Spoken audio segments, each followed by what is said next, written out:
Hello students, chapter 5 principles of inheritance and variation में अब हम पढ़ते हैं autosomal recessive inheritance and autosomal dominant inheritance. Autosomes क्या होते हैं? ह्यूमन बीइंग की बॉडी में टोटल क्रोमोसोम्स कितने होते हैं? 46 क्रोमोसोम होते हैं। कितने पेयर होते हैं? 23 पेयर होते हैं क्रोमोसोम के। इसमें से ऑटोसोम्स जो है वो 22 पेयर जो है वो क्या होते हैं? ऑटोसोम्स होते हैं। और जो लास्ट पेयर होता है क्रोमोसोम का उसको कहा जाता है सेक्स क्रोमोसोम, या इसे हम बोलते हैं एलोसोम। ये जो लास्ट पेयर रहता है, आपको मालूम है कि जो फीमेल बॉडी रहती है, फीमेल बॉडी में ये होता है XX, किसमें होता है ये? फीमेल इंडिविजुअल में, और XY होता है मेल इंडिविजुअल में। तो यहाँ पर जो ऑटोसोम्स होते हैं 22 पेयर ऑटोसोम्स जो है, इन पर भी बहुत सारे जीन्स प्रेजेंट रहते हैं, और ये जीन्स जो है one generation to next generation transmit होते हैं। जब ये क्रोमोसोम एक जनरेशन से दूसरे जनरेशन पर ट्रांसफर होते हैं तो अपने साथ में जीन्स को भी ये लेकर के जाते हैं। ये जीन्स जो ऑटोसोम्स पर प्रेजेंट होते हैं बॉडी की बहुत सारी मेटाबॉलिक एक्टिविटीज को रेगुलेट करते हैं।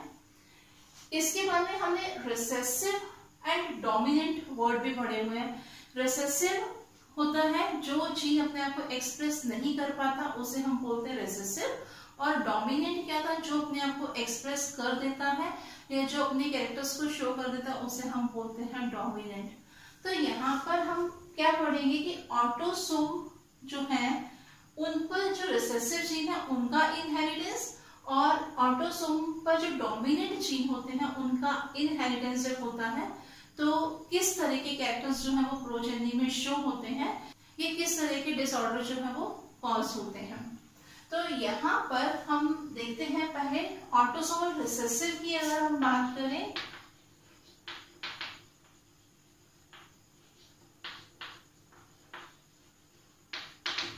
ऑटोसोमल रिसेसिव कंडीशन देखते हैं, और हम ऑटोसोमल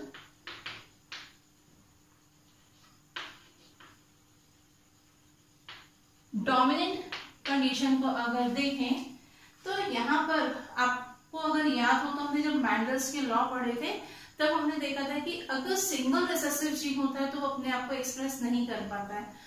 दोनों जीन जब रिसेसिव कैरेक्टर के होते हैं तभी वो अपने आप को एक्सप्रेस कर पाते हैं। तो यहाँ पर हम क्या बोल सकते हैं कि इसमें 2 जीन की जरूरत पड़ती है। नीड 2 डिसीज जीन किसी भी इंडिविजुअल में डिसीज कब कॉज होगी? जब वहां पर 2 जीन प्रेजेंट होंगे तब वो डिसीज को कॉज करेंगे। किस कंडीशन में? ऑटोसोमल रिसेसिव कंडीशन में। पर यहां पर अगर 1 डिसीज जीन होगा तो भी वो जीन चूंकि कैसा है? डोमिनेंट है, तो वो इंडिविजुअल में क्या करेगा? डिसीज को कॉज करेगा। ऑलरेडी हम मैंडल्स के लॉ में पढ़ चुके हैं कि अगर डोमिनेंट जीन रिसेसिव जीन के साथ में होगा तो डोमिनेंट अपने आप को एक्सप्रेस करता है, रिसेसिव जीन जो होता है वो अपने आप को एक्सप्रेस नहीं कर पाता है। तो ये जो जीन है वो कहाँ पर है? ये ऑटोसोम्स पर है, इसीलिए से नाम दिया गया autosomal recessive inheritance and autosomal dominant inheritance. इसका एग्जाम्पल एक डिसऑर्डर है सिस्टिक फाइब्रोसिस, और इसका एग्जाम्पल है हंटिंगटन्स कोरिया। जब सिस्टिक फाइब्रोसिस में क्या होता है? अगर दोनों रिसेसिव जीन किसी इंडिविजुअल में प्रेजेंट होते हैं तभी डिसीज जो होगी वो कॉज होगी, और यहाँ पर अगर 1 डोमिनेंट जीन प्रेजेंट होगा तभी भी क्या होगा? डिसीज कॉज होगी। तो यहाँ पर दोनों जीन का होना जरूरी है, और यहाँ पर सिंगल जीन जो होगा वो भी क्या करेगा, डिसीज को कॉज करेगा। अगर सिंगल रिसेसिव जीन होता है तो वो क्या होगा, वो अपने आप को एक्सप्रेस नहीं कर पाएगा, तब इंडिविजुअल में डिसीज जो है वो कॉज नहीं होती है। अब हम देखते हैं इनहेरिटेंस पाथवे किस कंडीशन के लिए, ऑटोसोमल रिसेसिव कंडीशन के लिए।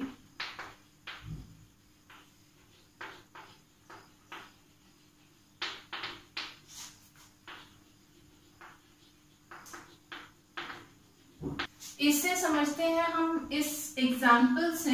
यहां पर हम देखते हैं कि पेरेंट्स जो हैं उनमें किस तरह के जीन है।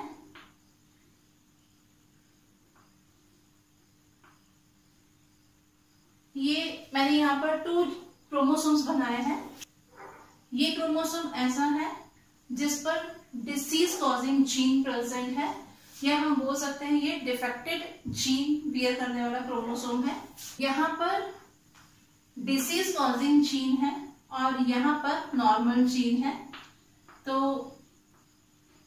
हम देख लेते हैं कि ये मेल बॉडी है और इसी तरह से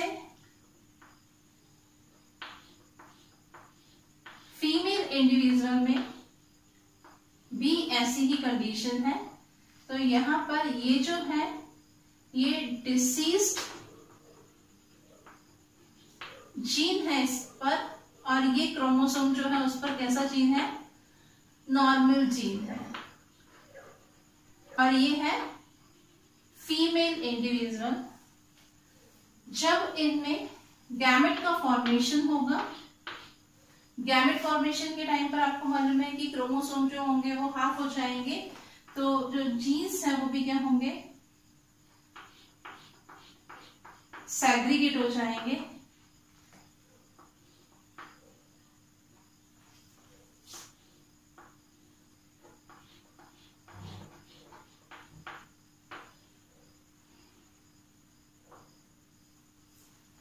ये क्या बने, गैमेट फॉर्मेशन हुआ है।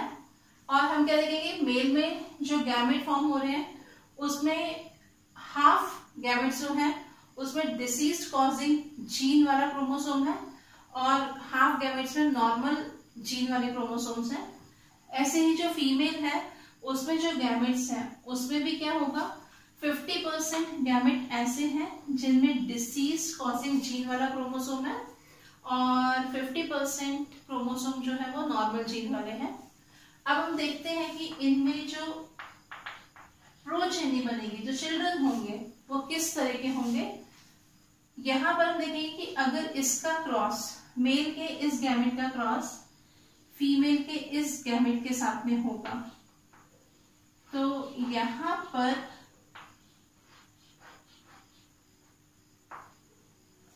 जो इंडिविजुअल बनेगा उस इंडिविजुअल में दोनों ही जीन कैसे हैं, डिसीज कॉजिंग जीन जो है वो है, यानी कि दोनों क्रोमोसोम ऐसे जिन पर डिसीज कॉजिंग जीन प्रेजेंट था। एक कंडीशन हमको ये मिलेगी। सेकंड कंडीशन क्या होगी कि इसका क्रॉस इसके साथ में हो सकता है, तो यहां पर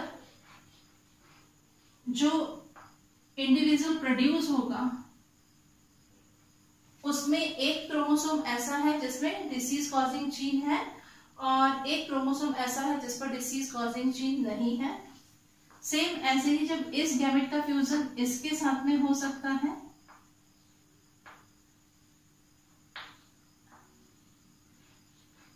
तो यहां पर भी क्या है, एक क्रोमोसोम या एक जीन जो है वो कैसा डिफेक्टेड है और एक नॉर्मल है।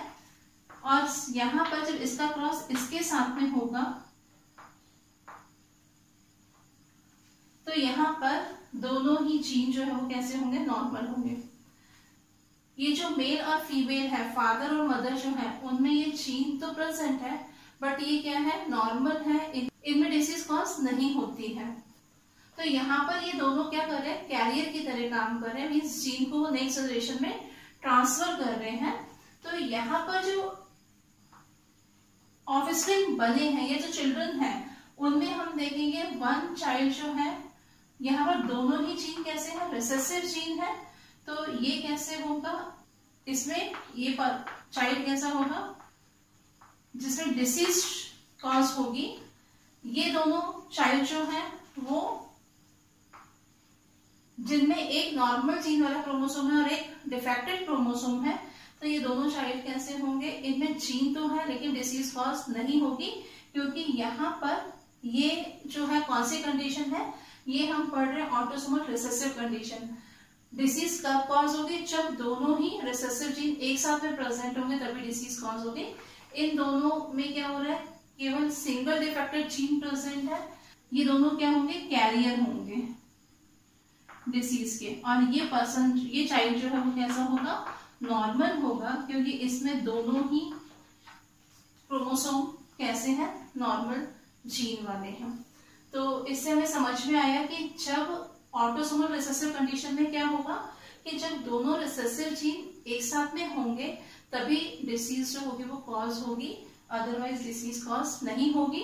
अगर सिंगल रिसेसिव जीन प्रेजेंट होगा या उन इंडिविजुअल में डिसीज कॉज नहीं होगी, ऐसे इंडिविजुअल डिसीज के कैरियर होंगे, मीन्स वो नेक्स्ट जनरेशन में डिसीज को ट्रांसफर करेंगे। अब हम नेक्स्ट कंडीशन देखते हैं, ऑटोसोमल डोमिनेंट कंडीशन।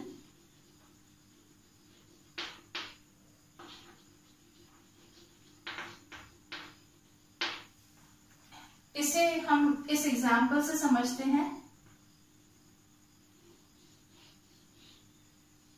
यहां पर ये फादर और मेल इंडिविजुअल, जिसमें क्या है, एक क्रोमोसोम जो है वो कैसा है, डिफेक्टेड क्रोमोसोम है, जिस पर डिफेक्टेड जीन है, और एक क्रोमोसोम जो है वो कैसा है, नॉर्मल है। इस लेकिन और जो मदर है वो कैसी है, अनअफेक्टेड है, नॉर्मल है।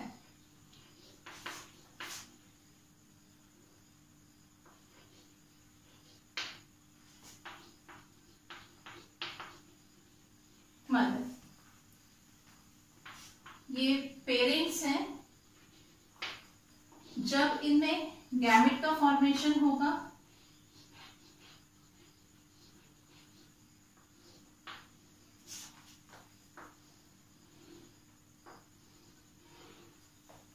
तो फादर में जो गैमेट फॉर्म हो रहे हैं उसमें 50% गैमेट ऐसे होंगे जिनमें डिफेक्टेड जीन वाला क्रोमोसोम होगा, 50% गैमेट ऐसे होंगे जिनमें कि नॉर्मल जीन वाला क्रोमोसोम होगा, और मदर जो है उसमें 100% गैमेट जो है वो कैसे हैं, नॉर्मल जीन वाले हैं।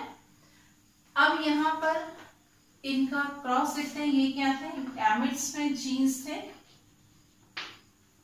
ये क्रोमोसोम कैसा है, डिफेक्टेड जीन वाला है, और ये कैसा है, ये नॉर्मल जीन वाला क्रोमोसोम है। अब इसका क्रॉस अगर इसके साथ में होगा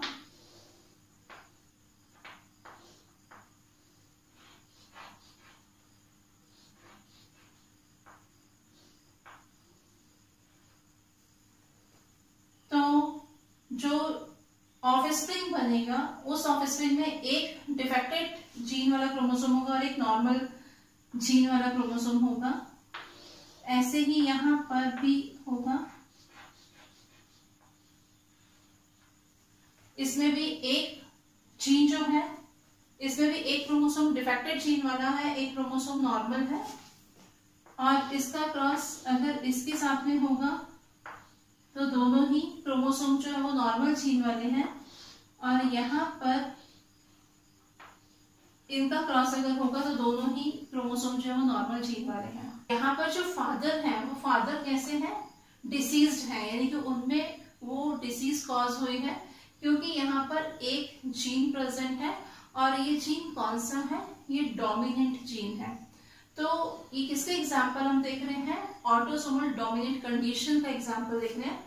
तो अगर सिंगल जीन प्रेजेंट होगा, क्योंकि वो जीन कैसा है, डोमिनेंट है, तो यहाँ पर हम क्या देखेंगे इनमें कि ये टू चाइल्ड जो है, ये और ये दोनों ही कैसे होंगे, ये डिसीज्ड होंगे, और ये दोनों कैसे होंगे, नॉर्मल होंगे।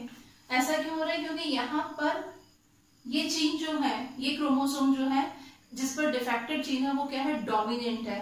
तो डोमिनेंट अगर जीन होगा तो अगर वो सिंगल जीन भी प्रेजेंट होगा तो क्या होगा, तो उसमें डिसीज कॉज होगी। तो ये कंडीशन जो थी वो क्या थी, ऑटोसोमल डोमिनेंट कंडीशन थी, जिसमें ऑटोसोम पर डोमिनेंट जीन प्रेजेंट है। डोमिनेंट जीन होने की वजह से यहाँ पर जो फादर थे वो भी कैसे थे, डिफेक्टेड थे।